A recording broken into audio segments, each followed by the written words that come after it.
Friends, welcome to Roja Poonthottam. So சாமந்தி season ஆரம்பிச்சிருச்சு. நர்சரிக்கு போனால் கலர் கலராக பூத்து குலுங்குது. அதை பார்க்கும்போது எல்லாருக்கும் வாங்கி வளர்க்கணும்னு ஆசை. பட் செடி வாங்கி வைக்கிறாங்க, அவங்களுக்கு எல்லாமே ஃபெயிலியர் ஆயிடுது. ஏன்னா கொஞ்ச நாள் வளருது, அதுக்கப்புறம் காஞ்சி போயிடுது செடி. ஸோ அந்த மாதிரி ஆகாமல் ரொம்ப வருஷம் நம்ம கூட இருக்கிற மாதிரி ஒரு மண் கலவை நான் ரெடி பண்ணி காட்ட போகிறேன். ஸோ நான் வந்து சாமந்தி செடி வளர்க்குறேன். ஒரு 10 வருஷமாக நான் வளர்த்துட்ருக்கேன். செடி நல்லா சூப்பராக இருக்குது என்கிட்ட. அந்த ஒயிட் கலர் சாமந்தி, எல்லோ கலர் சாமந்தி, நாட்டு வெரைட்டி, அது ரெண்டுமே நல்லா சூப்பராக இருக்குது. இப்போ வந்து ஹைப்ரிடும் வளர்க்க ஆரம்பிச்சிட்டு அதுவும் நல்லாயிருக்கு. இப்போ தான் மொட்டு வச்சுருக்கு. அது பூத்த உடனே நான் உங்ககிட்ட காட்டுறேன். ஸோ மண்கலவை ஃபஸ்ட்டு பார்த்துடலாம். அதுக்கு முக்கியமாக ஆற்று மணல், எம்சாண்ட் கண்டிப்பாக தேவை. அதுக்கப்புறம் செம்மண், கொக்கோபீட், இதுவும் கண்டிப்பாக தேவை. எதுவுமே விடக்கூடாது நம்ம, சரியா? இப்போ எனக்கு நர்சரியில் வந்து செம்மண், கொக்கோபீட் கலந்து தான் கொடுப்பாங்க. எனக்கு வந்து நர்சரியில் இன்னொரு விஷயம் என்ன பண்ணுவாங்கன்னா, கொக்கோபீட் வந்து கொஞ்சம் அதிகமாக இருக்கும். ஏன்னா மாடி தோட்டம் இல்லையா, வெயிட்டு ஏறக்கூடாதுன்றதுனால கொக்கோபீட் கொஞ்சம் அதிகமாக சேர்த்து தருவாங்க எனக்கு. ஸோ நான் அதை வந்து எப்படி மாற்றுவேன்னா, ஆற்று மணல் நல்லா கலந்துட்டு அது நமக்கு ஏற்ற பதத்துக்கு நான் மாற்றி செடி வைக்கிறேன். என்னோடய செடி எல்லாமே நான் அப்படி வச்சது தான். சூப்பராக வளர்ந்துருக்கு எல்லா செடியுமே. ஸோ இந்த தடவை எனக்கு ஆற்று மணல் கிடைக்கல. எம்சாண்டே இருந்தது வீடு கட்டும்போது உள்ள எம்சாண்டு. ஸோ அதை தான் நான் யூஸ் பண்ணி செடி வச்சேன். சூப்பராக வளர்ந்துருக்கு சாமந்தி செடி. ஸோ நிறைய நான் காட்டுறேன், இந்த வீடியோ லாஸ்ட்டில் பாருங்கள் இவ்வளோ நாற்றுகள் நட்டி வச்சுருக்கேன்னு சொல்லி. சூப்பராக இருக்குது எல்லாமே. ஸோ அளவு வந்து நான் சொல்கிறேன் பாருங்கள். செம்மண் ஒரு பங்கு, கோகோபீட் ஒரு பங்கு எம்சாண்ட் இல்லைன்னா ஆற்று மணல்.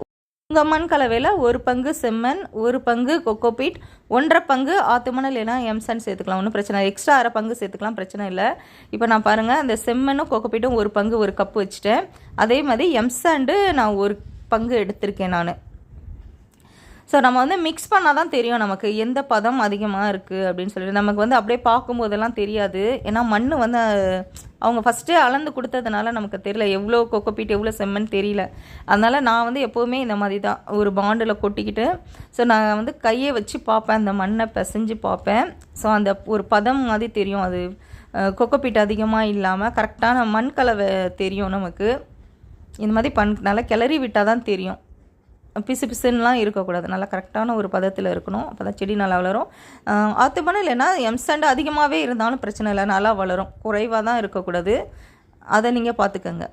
இல்லைனா ஒரு பங்குக்கு பதிலாக நீங்கள் 1.5 பங்கு கூட நீங்கள் மணல் போட்டுக்கலாம். ஒரு பங்கு செம்மண், ஒரு பங்கு கொக்கோபீட், 1.5 பங்கு மணல் கூட நீங்கள் போட்டுக்கலாம். ஒன்றும் பிரச்சனை வராது. பட் கம்மியாக போடக்கூடாது. இதுக்கு கம்மியாக நீங்கள் போடக்கூடாது. செடி அப்போ தான் சூப்பராக வளரும். இன்னொரு முக்கியமான விஷயம், ட்ரைனேஜ் ஹோல்ஸ் நல்லா இருக்கணும். எல்லா மண்கலவை நல்லா பர்ஃபெக்டாக ரெடி பண்ணிவிட்டு ட்ரைனேஜ் ஹோல்ஸ் நல்லா போடலைன்னா செடி வளராது. ஏன்னா இதுக்கு வந்து தண்ணி தேங்கவே கூடாது சாமந்திக்கு. அதனால் அடியில் நல்லா ஒரு ஹோல்ஸ் போட்டுருக்காங்க. இன்னொரு முக்கியமான விஷயம், கருப்பு கலரில் விற்கிறாங்க இல்லையா தொட்டி, 60 ரூபாய்க்கு 50 ரூபாய்க்குன்னு விற்கிறாங்க இல்லையா, அந்த மாதிரி தொட்டிலாம் வாங்காதீங்க. ஸோ அதில் நான் சாமந்தி நல்லாவே வளரல. அது ஒரு வீடியோவாகவும் போட்டேன் நான். ஏன்னா அதில் வந்து கொஞ்சம் மேடு பள்ளம் அந்த மாதிரி இருக்குது. ஸோ அந்த மாதிரி இல்லாமல் பெயிண்ட் பக்கெட் நல்லா வளருது. 5 லிட்டர் பெயிண்ட் பக்கெட்டோ, 10 லிட்டர் பெயிண்ட் பக்கெட்டோ, 20 லிட்டர் பெயிண்ட் பக்கெட்டோ, இல்லை வாட்டர் கேனோ அந்த மாதிரி எடுத்து நீங்கள் செடி வைங்க. சூப்பராக வளருது. தயவுசெய்து அந்த கருப்பு கலர் தொட்டியில் வைக்காதீங்க. அது வந்து ட்ரைனேஜ் ஹோல்ஸ் சரியாக இல்லை, அதில் மேடு பள்ளமாக இருக்குது. சமமாக இருக்கணும் அடியில், அந்த மாதிரி எடுத்துக்கோங்க. ஸோ நான் எப்போவுமே தொட்டிக்கு வெளியேயும் ஹோல்ஸ் போட்டுப்பேன். ஏன்னா மழை தண்ணி அதிகமாக வந்தால் வெளியே போகணுன்றதுக்காக அது மாதிரி போட்டுக்கோங்க. வெளியவும் ஹோல்ஸ் போட்டுக்கோங்க, அடியிலையும் நல்லா ஹோல்ஸ் போட்டுக்கோங்க. தண்ணி ஊற்றின உடனே தேங்காமல் கீழே போயிடணும், கடகடன்னு போயிடணும். அதுதான் கரெக்டான இது செடி வைக்கிறதுக்கு ஏற்ற பக்குவம். அதை நீங்கள் கரெக்டாக ஃபாலோ பண்ணிக்கோங்க. அது ரொம்ப முக்கியம். இந்த மாதிரி நம்ம எடுத்தோன்னா அப்படியே மண் நல்லா தெரியும், நரன்னு. அதுதான் பதம், வேறு ஒன்றுமே கிடையாது. ஸோ இந்த மாதிரி எடுத்துக்கோங்க. ட்ரைனேஜ் ஹோல்ஸ் போட்டு எடுத்துக்கோங்க. செடி வந்து சூப்பராக வளரும். கொக்கோபீட் கண்டிப்பாக சேர்த்து தான் ஆகணும். ஏன்னா மண் லூஸ் ஆகாமல் இருக்கும். எம்சாண்டும் வெறும் செம்மண் மட்டும் வச்சிங்கன்னா மண் டைட்டாக இருக்கும் நாளாக. அதனால தான் கொக்கோபீட் சேர்த்துக்கணும். குறைவான அளவில் சேர்த்தா போதும். அதுக்கப்புறம் இப்போ நீங்கள் பார்க்குறது எல்லாமே நான் கட்டிங்ஸ் வச்ச செடி தான். எல்லாமே நல்லா சூப்பராக வந்திருக்கு. ஒயிட் கலர் சாமந்தி, எல்லோ கலர் சாமந்தி, நாட்டு வெரைட்டி இது எல்லாமே. ஸோ மழையில் நனையாமல் இருக்கணுன்றதுக்காக நான் உரமாக வச்சுருக்கேன். இப்போ இதில் வந்து திருப்பி நம்ம கட்டிங்ஸ் போட்டு காட்டுறேன் உங்களுக்கு. ஸோ இந்த மாதிரி செடி நல்லா ஹைட்டாக வளர்ந்ததுக்கப்புறம் என்ன பண்ணுவேன், கட்டிங்ஸ் போடுவேன். இந்த மாதிரி புதுசாக வருது இல்லையா, இந்த கிளையில் இருந்து தான் போடுவேன் நான். இப்போ உங்களுக்கு போட்டு காட்டுறேன். மொட்டுலாம் இருக்கிறது எடுக்க வேண்டாம். நல்லா ஃப்ரெஷ்ஷாக தளிர் வந்திருக்கு இல்லையா, அதை எடுத்துக்கலாம். ஸோ அதில் வந்து மொட்டு இருக்குது, அதனால் அதை எடுக்கலை. இப்போ இதில் வந்து ஒரு 4 இலை கீழே தள்ளி நான் கட் பண்ணுறேன். ஸோ சாமந்தி வந்து சின்னதோ பெருசோ, ஆனால் கிளைமேட் வந்தால் மொட்டு வச்சிரும். நீங்கள் பெரிய செடி தான் வச்சு மொட்டு வரணும் அப்படிலாம் இல்லை. அந்த கிளைமேட் வரும்போது கரெக்டாக மொட்டு வச்சிரும். அதனால் நீங்கள் வந்து கவலைப்படாமல் செடி எப்படி வேணால் வச்சுக்கலாம். 2 இலை வந்தால் கூட அதில் வந்து மொட்டு வந்துடும், கவலைப்பட வேண்டாம். இப்போ அடியில் வந்து இலை இருக்கும் இல்லையா, அந்த இலை வந்து ரிமூவ் பண்ணிட்டு தான் வைக்கணும். நம்ம கட் பண்ண உடனே தண்ணிக்குள்ளே போட்டு வச்சிடணும். ஸோ நம்ம வந்து அந்த இலையோடு வச்சுட்டோன்னா அந்த இலை அழுகி அதில் கூட ஃபங்கஸ் வர வாய்ப்பு இருக்குது. அதனால தான் அந்த அடியில் உள்ள இலையை வந்து ரிமூவ் பண்ண காரணம்.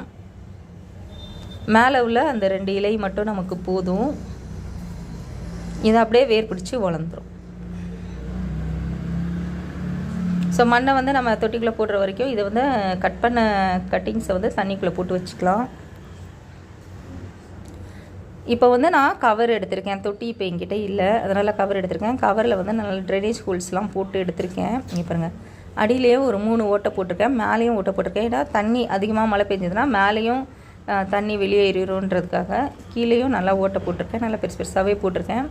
தண்ணி தேங்கி இருந்தால் அழுகும், அதனால் ஓட்டை ரொம்ப முக்கியம். ஸோ நீங்களும் தொட்டிலையும் நல்லா ஓட்டை போட்டுக்கோங்க.